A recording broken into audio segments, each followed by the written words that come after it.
Wow! सो delicious, सो tempting. क्या आपको भी ये खारी उतनी ही ज़्यादा टेस्टी लग रही है जितनी कि मुझे लग रही है? बहुत ही ज़्यादा टेस्टी, क्रिस्पी, इतनी मज़ेदार सी, इतनी सारी लेयर वाली, कितनी अच्छी ये खारी बनकर तैयार हुई हैं।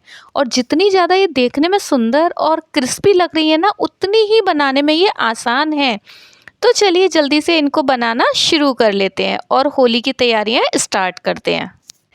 तो यहाँ पर सबसे पहले हमने ले ली है एक परात और इसमें डाल दूंगी मैं मैदा। तो आज ये खारी मैं मैदा से बना रही हूँ। आप चाहें तो आटे से भी बना सकते हैं, लेकिन मैदा से ना इसकी जो लेयर है वो बहुत ही ज़्यादा खुलकर आती हैं और एकदम क्रिस्पी और क्रंची बनती हैं। वैसे इसे आधे मैदा और आधे आटे से भी आप बनाकर तैयार कर सकते हैं। तो यहाँ मैंने टोटल मैदा ली है, तो मैं लूँगी यहाँ पर 3 कप मैदा, क्योंकि ये इतनी ज़्यादा टेस्टी और इतनी क्रंची होती है ना कि मुझे बहुत सारी बनानी पड़ती हैं। तो आप अपनी क्वांटिटी के अकॉर्डिंग जितनी आपको चाहिए उसके अकॉर्डिंग इसे ले सकते हैं। तो यहाँ पर मैंने 3 कप मैदा ली है और अब इसमें डाल देंगे नमक। तो 1 चम्मच मैंने नमक डाला है।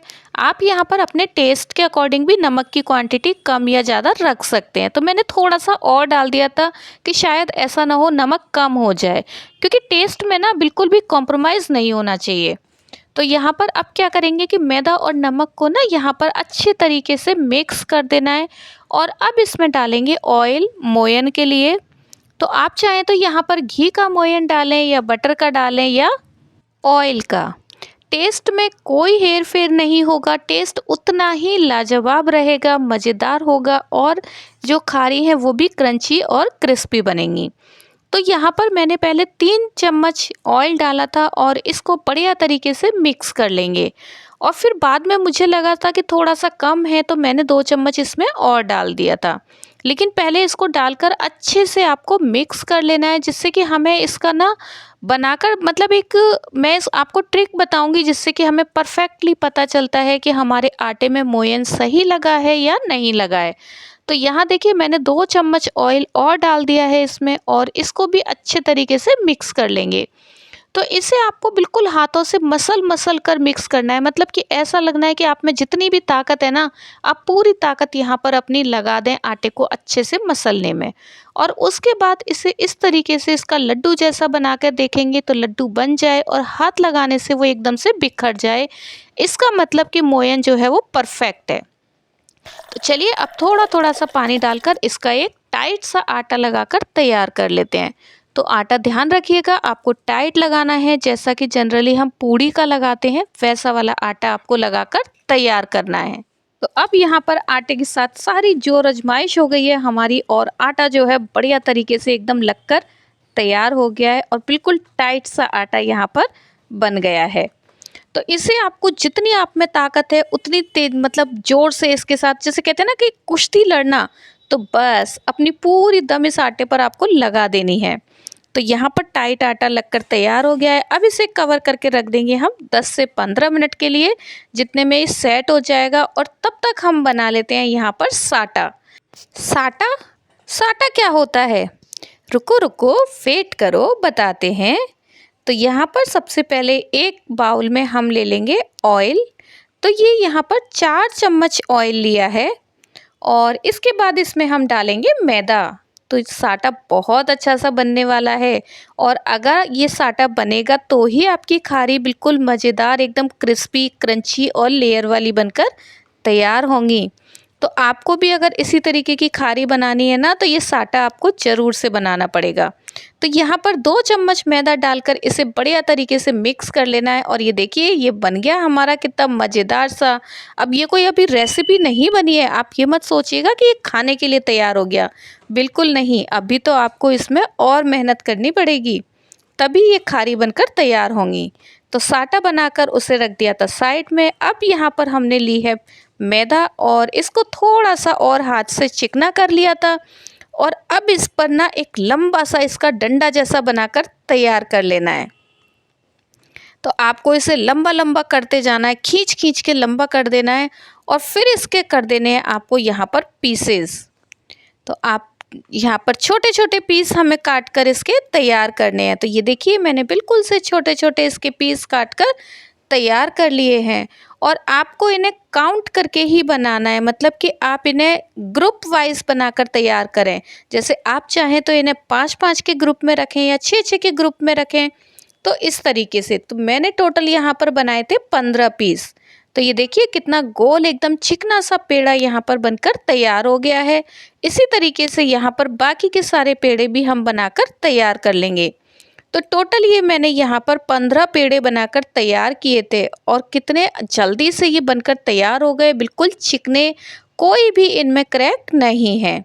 तो यहाँ मैंने इन्हें 5-5 के सेट में बनाकर तैयार कर लिया है और 10 यहाँ से पेड़े को मैं अलग हटा दूंगी और 5 पेड़े को यहाँ पर आपको पहले ले लेना है। तो मैं आपको एक पीस बनाकर दिखाती हूँ, उसके बाद आप देखिए कितने झटपट से ना खुद ही इन्हें बनाकर तैयार कर लेंगे, बहुत ही ज़्यादा आराम से। तो यहाँ एक पेड़ा आपको लेना है और इसको बेलना है और यहाँ पर आपको सूखा आटा बिल्कुल यूज़ नहीं करना है।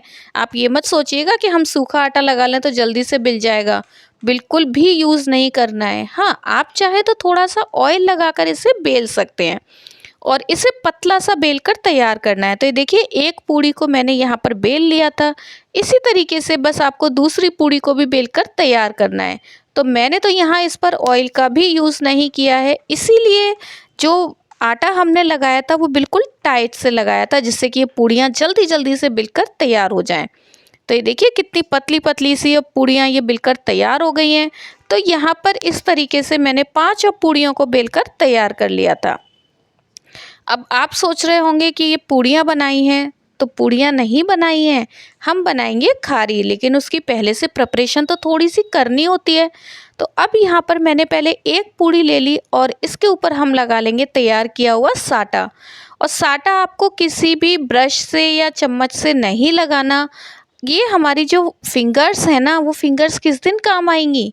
आज इन्हीं फिंगर्स का हमें कमाल दिखाते हुए पूरे साटा को अच्छे से पूड़ी पर फैलाना है और इसके ऊपर डस्ट कर देनी है थोड़ी सी सूखी मैदा।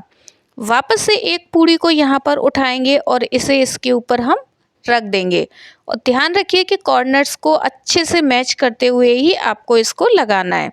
इसके ऊपर फिर से हम यहाँ पर साटा लगाएंगे और साटा हम अपनी उंगलियों से ही फैलाएंगे, क्योंकि उंगलियों से जितने अच्छे से लगेगा ना, उतना आप चम्मच से कभी भी नहीं लगा पाएंगे। और अगर ब्रश से लगा लिया तो आधा साटा तो आपका ब्रश में ही चिपक जाएगा। तो ध्यान रखिए कि आपको इसे फिंगर से ही लगाना है। तो यहाँ पर वापस से साटा लगा लिया था, इसके ऊपर डस्ट करेंगे थोड़ी सी सूखी हुई मैदा और फिर नेक्स्ट वाली जो पूड़ी है उसे भी हम इसके ऊपर यहाँ पर इस तरीके से फैला देंगे। तो बस आपको ये ध्यान रखना है कि पूड़ी को थोड़ा सा खींचते हुए ही फैलाना है, जिससे कि एक एक कॉर्नर तक कवर हो जाए। तो इस तरीके से यहाँ पर 5 पूड़ियों को मैंने लगा लिया था साटा लगा कर और थोड़ी सी सूखी मैदा डस्ट करके। और अब क्या करेंगे कि हाथ से थोड़ा सा प्रेस करते हुए इसे सेट कर दिया और थोड़ी सी इसके ऊपर डाल दी सूखी हुई मैदा। अब इन सब को एक साथ पलट लिया था यहाँ पर और थोड़ा सा सेट करने के बाद इधर भी थोड़ी सूखी मैदा डालेंगे और अब इसको हम बेल कर तैयार कर लेंगे। तो यहाँ पर आपको इसे पतला बेलना है, जितना पतला आप बेल सकते हैं। अब आप सोचेंगे कि अगर ज़्यादा पतला बेल दिया तो सारी लेयर तो आपस में चिपक जाएंगी, फिर लेयर कैसे खुलेंगी। तो ये जो कमाल दिखाएगा वो दिखाएगा हमारा साटा। आप कितना भी पतला इसे बेलकर तैयार कर लें, लेकिन लेयर बहुत ही अच्छी सी मज़ेदार सी खुलकर तैयार होंगी। तो ये आप देख सकते हैं कि कितनी बड़ी सी ये बेलकर मैंने तैयार कर ली थी। अब इसमें लगाएंगे हम कट। तो यहाँ पर जितनी आपको चौड़ी चाहिए, जितनी पतली चाहिए, जैसी शेप चाहिए, स्क्वायर चाहिए, रेक्टेंगल चाहिए, उस शेप में आप इसे काट कर तैयार कर सकते हैं। तो मैं तो आज बनाने वाली हूँ इसका बहुत ही मज़ेदार सा ट्विस्टेड सा नाश्ता। तो आप कैसा बनाते हैं वो आप मेरे साथ कमेंट करके ज़रूर से शेयर करिएगा। और अब आप यहाँ तक आ ही गए हैं तो भाई पहले वीडियो को लाइक कर लीजिए, शेयर कर लीजिए, क्योंकि एक लाइक से ना एक नया जोश आ जाता है नई वीडियो बनाने के लिए, नई रेसिपी सोचने के लिए कि क्या रेसिपी आपके साथ शेयर करी जाए। तो प्लीज़ वीडियो को लाइक करना बिल्कुल भी ना भूला करें। तो यहाँ देखिए मैंने एक पीस इस तरीके से उठाया था और उसे यहाँ से आपको बिल्कुल इसे तोड़ मरोड़ देना है, अच्छे से बीच से पकड़ के उसे बढ़िया तरीके से यहाँ से ऐसे तोड़ देना है। मतलब उसे ऐसा लगना है कि आप सारा गुस्सा आप अपना इसी पर निकाल रहे हैं बिल्कुल। तो यहाँ इस तरीके से मैंने इन सब पर अपना सारा गुस्सा निकाल दिया और सबको बिल्कुल तोड़ मरोड़ के तैयार कर दिया। अब इन सबको रख लेंगे यहाँ पर हम प्लेट में और करेंगे सेकने की तैयारी। तो ये देख सकते हैं आप, यहाँ पर सब तैयार हो गई हैं। और इधर इनको बना रही थी, इतनी देर में यहाँ मैंने कढ़ाई में ऑयल रख दिया था गर्म होने के लिए। और ऑयल को आपको बहुत ज़्यादा गर्म नहीं करना। अगर आप ज़्यादा गर्म करेंगे तो क्या होगा कि ये एकदम से ऊपर से रेड हो जाएंगी और अंदर से रह जाएंगी कच्ची, और आपकी खारी का जो मज़ा है वो बिल्कुल बेकार हो जाएगा। तो आप यहाँ देख रहे हैं कि जैसे मैं ऑयल में डाल रही हूँ तो बहुत ही हल्के हल्के से इसमें झाग बनकर तैयार हो रहे हैं। और यहाँ पर ये थोड़ी सी सिक गई थी, और जैसे ही आपको लगे कि ये ऑयल से ऊपर आने लगी हैं, उस टाइम आपको इनको हल्का सा चला देना है और बस लगातार चलाते हुए ही आपको इनको सेकना है। और यहाँ आप देख सकते हैं कितनी बढ़िया इनकी लेयर खुलकर तैयार हो गई हैं। और जितनी अच्छी लेयर खुलेंगी उतनी ही ज़्यादा क्रिस्पी, खस्ता, मज़ेदार सी ये खारी बनकर तैयार होगी। तो ध्यान रखिए कि जितने मतलब टेस्टी ये आपको लगेगी ना, उससे कहीं ज़्यादा टेस्टी ये आपके फैमिली मेम्बर्स को, आपके रिश्तेदारों को लगेगी। क्योंकि त्योहारों का मतलब त्यौहार आने वाला है, और होली पर जब तक घर में 4-5 चीज़ें ना बने तब तक तो होली का मज़ा ही नहीं आता। तो अलग अलग तरीके के नाश्ते बनने की शुरुआत सबके घर में हो गई है, मैंने भी शुरुआत कर दी है। और कोशिश करूँगी कि आपके साथ रोज़ एक नई रेसिपी शेयर करूँ, लेकिन रेसिपी इतनी सिंपल सी होगी कि बस आप उसे 5 से 10 मिनट में बनाकर तैयार कर लेंगे। तो यहाँ देखिए ये मज़ेदार सी, टेम्पटिंग सी, टेस्टी सी रेसिपी बनकर तैयार हो गई है। और अभी मैं आपको दिखाती हूँ कि कितनी ज़्यादा खस्ता और कितनी क्रिस्पी बनकर तैयार हुई है। आपको देखकर ही ना मुंह में पानी आ जाएगा बिल्कुल। और आप वीडियो ख़त्म करने से पहले तो आप ना किचन में खड़े होंगे इसे बनाने के लिए, ये गारंटी है बिल्कुल। तो यहाँ देखिए कितनी एकदम क्रिस्पी, खस्ता, लेयर वाली ये रेसिपी आपको मार्केट में भी नहीं मिलेगी, इतनी साफ़ और शुद्ध तरीके से बनी हुई ये खारी। तो जल्दी से वीडियो को लाइक कर लीजिए, शेयर कर लीजिए। और अगर ऐसी ही और रेसिपी आप देखना चाहते हैं तो नीचे एक बेल आइकन दी हुई है, उसे प्रेस करना बिल्कुल मत भूलिएगा। क्योंकि बेल आइकन प्रेस करेंगे तभी तो आपको मेरी आने वाली हर नई वीडियो की नोटिफिकेशन मिल पाएगी। और भाई चैनल को सब्सक्राइब अभी तक क्यों नहीं किया, जल्दी से चैनल को सब्सक्राइब कर लीजिए। तो चलिए मैं मिलूँगी ऐसी ही एक और टेस्टी सी, मज़ेदार सी रेसिपी लेकर आऊँगी और आपके साथ शेयर करूँगी। बस लगातार मेरे साथ इसी तरीके से बने रहिए, लाइक करते रहिए, शेयर करते रहिए और अपना प्यार बरसाते रहिए। तो चलिए मिलते हैं नेक्स्ट वीडियो में ऐसी ही एक मज़ेदार और टेस्टी सी रेसिपी के साथ। तब तक के लिए गुड बाय।